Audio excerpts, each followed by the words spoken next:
Assalamualaikum warahmatullahi wabarakatuh. Perkenalkan, nama saya Arsna Nur Adirawati. Saya dari kelas akuntansi 20A. Pada kali ini saya akan membahas terkait materi perkuliahan akuntansi keuangan, di mana akan membahas dua pokok materi. Yang pertama terkait liabilitas jangka pendek, provisi dan kontingensi. Kemudian pokok pembahasan kedua mengenai ekuitas modal di setor. Baik, kita masuk pada liabilitas jangka pendek, provisi dan kontingensi, di mana peranan dari definisi di mana kita akan membahas terkait peran dan definisi liabilitas. Itu adapun yang menjadi peran liabilitas itu untuk mendanai kegiatan entitas perusahaan. Kemudian terkait definisi dari liabilitas itu sendiri, di mana utang entitas masa kini yang timbul dari peristiwa masa lalu, dan di mana penyelesaiannya diharapkan mengakibatkan arus keluar dari sumber daya entitas yang mengandung manfaat ekonomi. Kemudian poin B yaitu liabilitas jangka pendek, di mana adapun klasifikasi dari liabilitas jangka pendek itu di mana diselesaikan dalam siklus operasi normalnya. Kemudian liabilitas jangka pendek ini juga bertujuan untuk diperdagangkan, di mana jatuh temponya itu maksimal 12 bulan setelah periode pelaporan. Kemudian yang dimana penyelesaiannya itu tidak dapat ditunda periode pelaporan. Kemudian ataupun yang menjadi jenis dari liabilitas jangka pendek. Yang pertama ada utang dagang, yang dimana utang dagang itu sendiri adalah utang yang timbul ketika entitas melakukan pembelian tunai. Kemudian yang kedua utang bank jangka pendek, yaitu utang yang diperoleh dari bank dan dengan jangka waktu satu tahun atau kurang. Kemudian untuk wesel bayar itu sendiri yaitu dimana dengan mengeluarkan promise atau jaminan untuk melakukan pembelian dengan mengeluarkan promise. Kemudian untuk utang pajak yaitu pajak yang belum dibayarkan ke kas negara. Kemudian ada utang dividen, yaitu dividen yang telah diumumkan namun belum dibayarkan. Kemudian ada beban yang masih harus dibayar, yaitu beban yang terjadi namun sampai tanggal pelaporan belum dibayarkan. Kemudian kita masuk pada provisi dan kontingensi, di mana adapun definisi provisi dan kontingensi, provisi sendiri itu diakui dan disajikan, sedangkan kontingensi itu diungkapkan dalam laporan keuangan. Kemudian kita masuk pada liabilitas kontingensi menurut PSAK 57, yaitu liabilitas potensial yang dimana timbul dari peristiwa masa lalu dan keberadaannya menjadi pasti dengan terjadi atau tidak terjadinya suatu peristiwa. Kemudian ada liabilitas kini, yaitu timbul sebagai akibat peristiwa masa lalu tetapi tidak diakui. Kemudian ada liabilitas kontingensi, yaitu litigasi yang dimana dievaluasi apakah berubah menjadi provisi atau tetap menjadi kontingensi atau tidak perlu diungkapkan lagi. Kemudian kita masuk pada contoh soal terkait bab liabilitas jangka pendek, provisi dan kontingensi, yaitu pada tanggal 27 Februari 2015 PT Muria memperoleh pinjaman dari PT Kendeng sebesar 200 juta dengan menerbitkan wesel bayar yang akan jatuh tempo dalam 1 tahun dengan bunga 10%. Nah, dalam soal ini kita diminta untuk membuat jurnal mulai dari penerbitan wesel, penyelesaian bunga, dan pembayaran wesel bayar. Oke, baik. Untuk lebih jelasnya kita bisa masuk pada contoh soal terkait utang bank jangka pendek untuk bab sebelah sini ya. Jadi adapun soalnya yaitu pada tanggal 27 Februari 2015 PT Muria memperoleh pinjaman dari PT Kendeng sebesar 200 juta dengan menerbitkan wesel bayar yang akan jatuh tempo dalam 1 tahun dengan bunga 10%.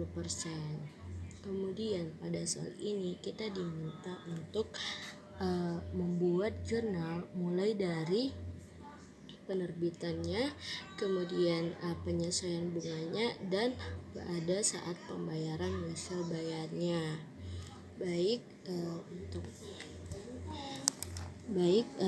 Kita masuk pada pada saat penerbitan wesel ya. Oke, baik. Pada saat penerbitan wesel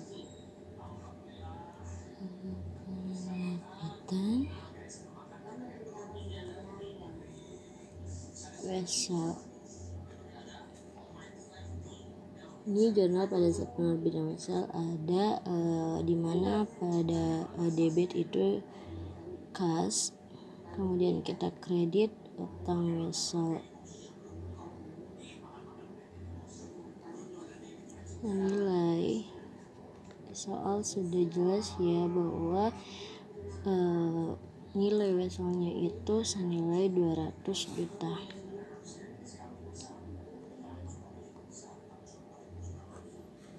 Kemudian pada saat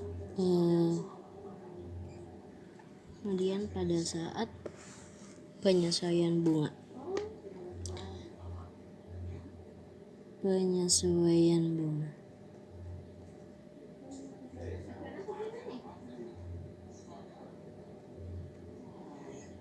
Bunga 31 Desember 2015. Jadi tanggal penerbitan weselnya itu 27 Februari 2015. Oke. Februari 2015 penerbitan wesel. Dan kita penyelesaian bunga 31 Desember. Jadi jurnalnya itu ada beban bunga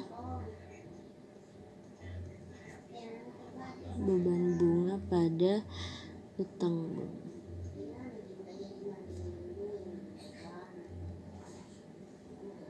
Jadi senilai 17 juta 055.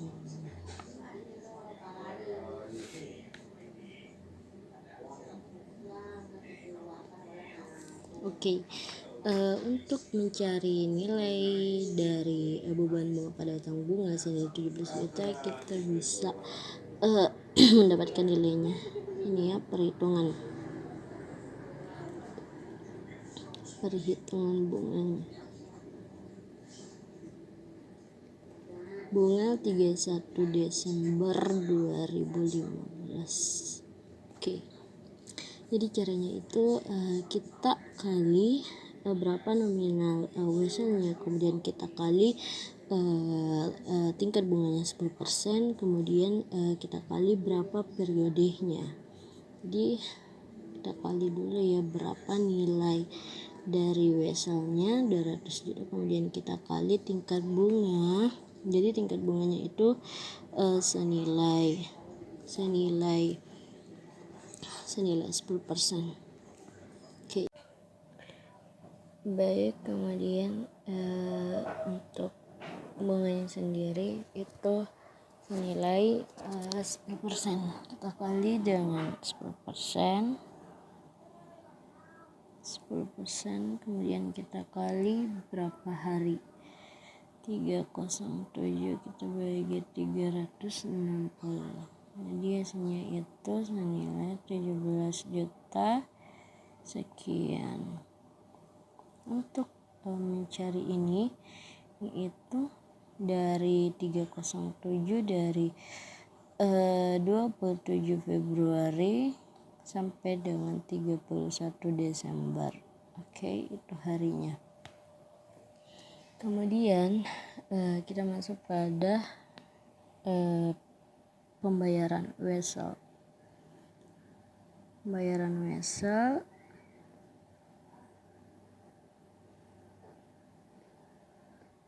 Yang jatuh tempo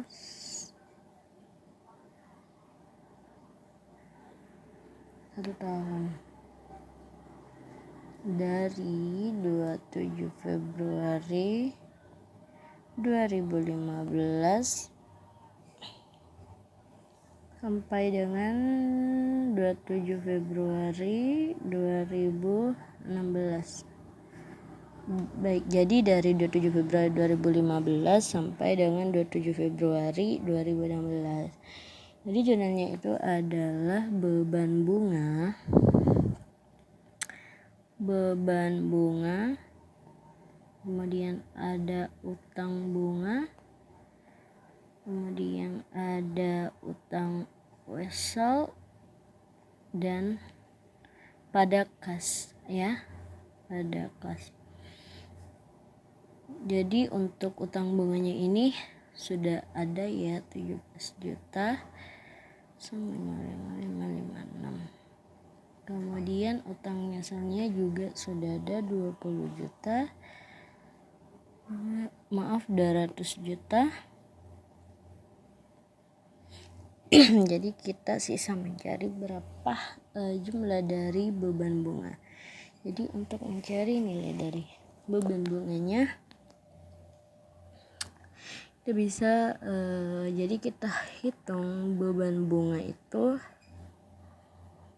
beban bunga dari 1 Januari sampai dengan 27 Februari 2016. Kita kali dengan berapa jumlah wesel ya, dan kita kali tingkat bunga dan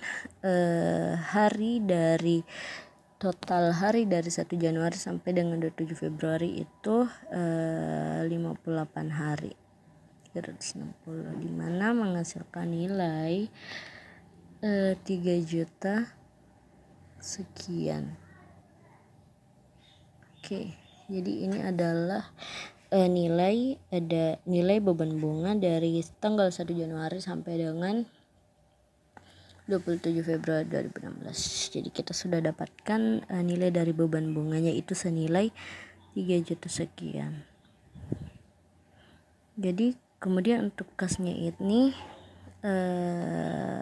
total dari berapa bulan bunga, utang bunga, dan utang weselnya. Jadi total keseluruhan itu senilai 220 juta sekian. Jadi ini beban bunga 58 hari ya, sudah jelas dari tanggal 1 Januari sampai dengan 70 Februari. Jadi untuk perhitungan dalam mencari berapa sih keseluruhan bunga dari selama satu periode itu, selama 1 tahun periodenya. Jadi kita bisa mencari jumlah keseluruhan bunga dari 27 Februari sampai dari Februari 2015 sampai 7 Februari 2016. Bisa mencari total weselnya ya.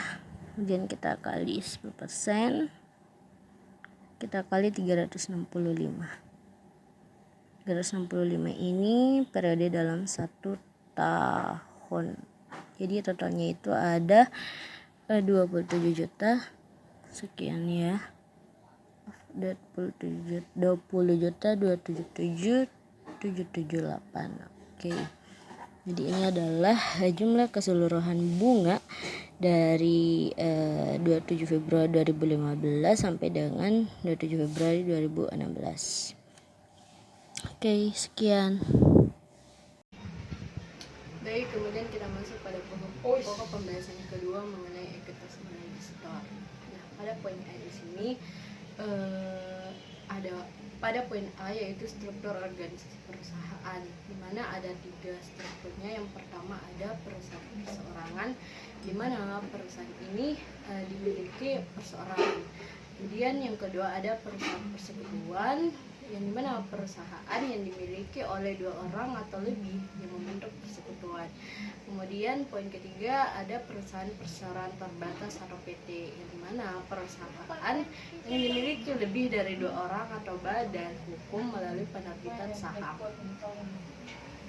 Kemudian pada poin B, karakteristik perusahaan, di mana mayoritas perusahaan besar di Indonesia juga di dunia berbentuk perseroan terbatas atau PT. Kemudian ada ekuitas PT, di mana komponen ekuitas terdiri atas modal disetor, saldo laba, dan penghasilan kompresif lain.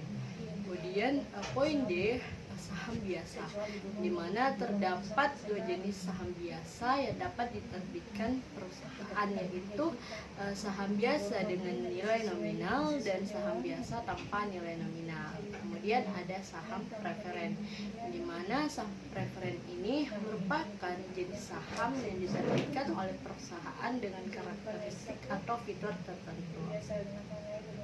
Kemudian untuk lebih jelasnya kita masuk pada contoh soal mengenai bab ekuitas modal disetor, itu pada tanggal 1 Januari 2015 PT Perwira menerbitkan 1 juta lembar saham biasa dengan nilai nominal 50 dan nilai wajarnya senilai 150. Kemudian pada tanggal 3 Januari perusahaan menerbitkan 500 lembar saham biasa yang ditukarkan dengan hak paten yang bernilai 100 juta.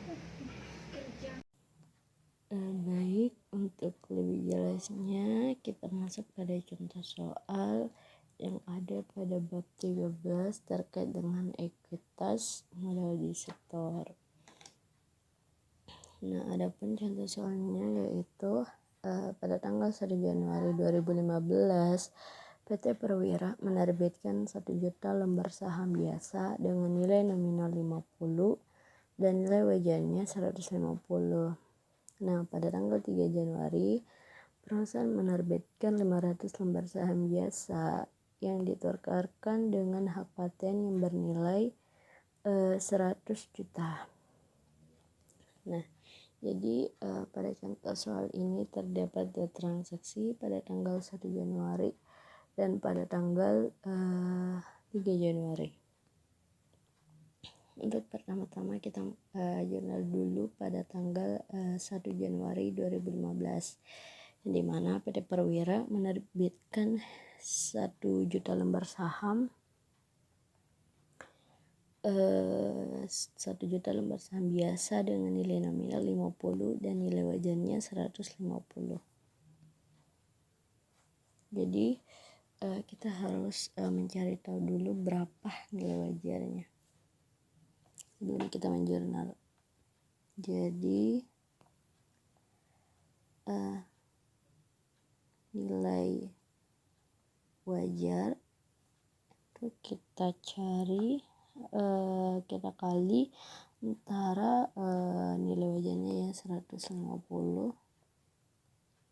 kita kali berapa wesel yang diterbitkan,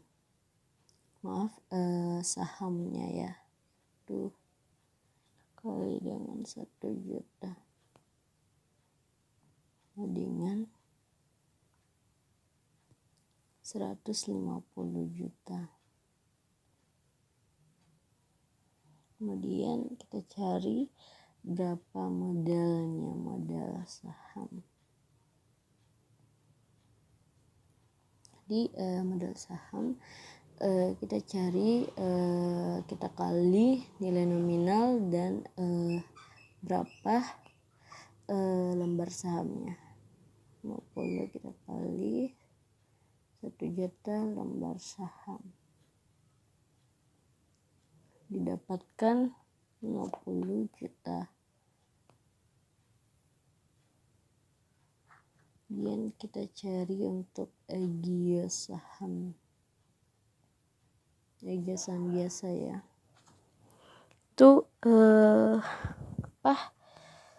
EGIA saham biasa ini adalah selisih dari nilai wajar dan modal sahamnya. Ini ya, kita kurang. Itu ada 100 juta.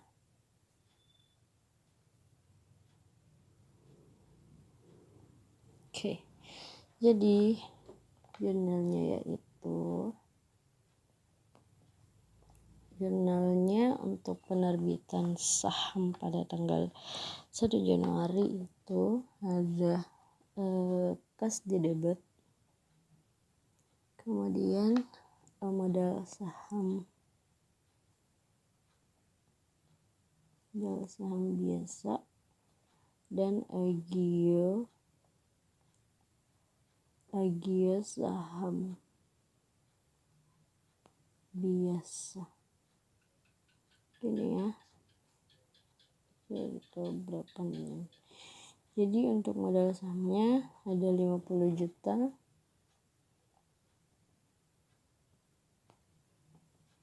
kemudian agio saham biasanya 100 juta,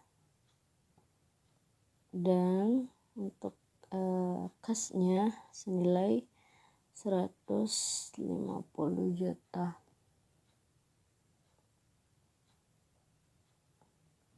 Seperti itu.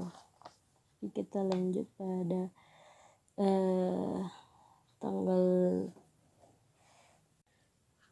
kemudian kita lanjut pada tanggal 3 Januari, di mana perusahaan menerbitkan 500 lembar saham yang ditukarkan dengan hak paten yang bernilai 100 juta.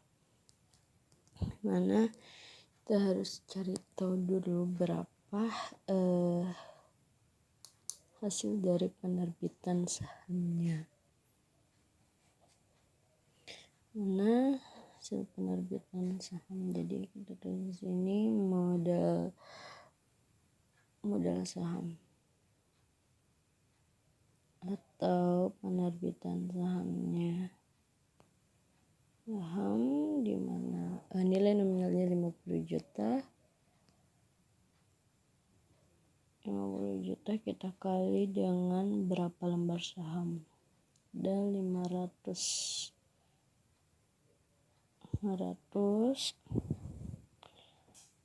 lembar saham senilai 25 juta.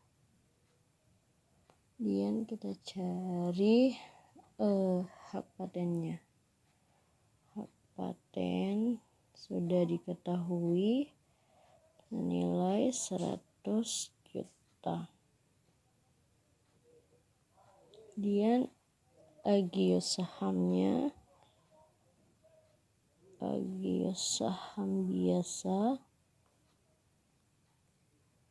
itu agio sendiri itu selisih dari berapa modal dan hak patennya. Oke, jadi nilainya tuh 75 juta. Jadi 100 kita kurang 25 juta, hasilnya 25 juta. Kemudian untuk jurnalnya sendiri, jurnalnya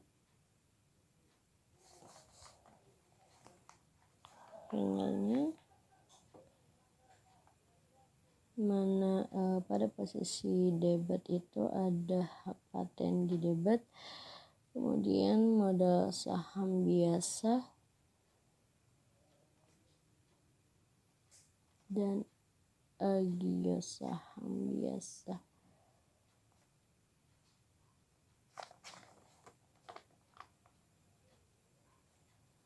Mana untuk hak patennya sudah diketahui senilai 100 juta. Kemudian agionya selisih dari 100 dikurang 25 juta senilai 75 juta. Kemudian modal saham biasanya nilai nominalnya 50, kita kali dengan berapa lembar sahamnya, yaitu 25 juta. Jadi ini adalah jurnal pada transaksi tanggal kedua, itu tanggal 3 Januari. Terima kasih. Baik, seperti itulah yang bisa saya paparkan. Mohon maaf jika terdapat banyak kekurangan. Semoga dapat bermanfaat dan bisa dimengerti. Sekian dari saya. Assalamualaikum warahmatullahi wabarakatuh.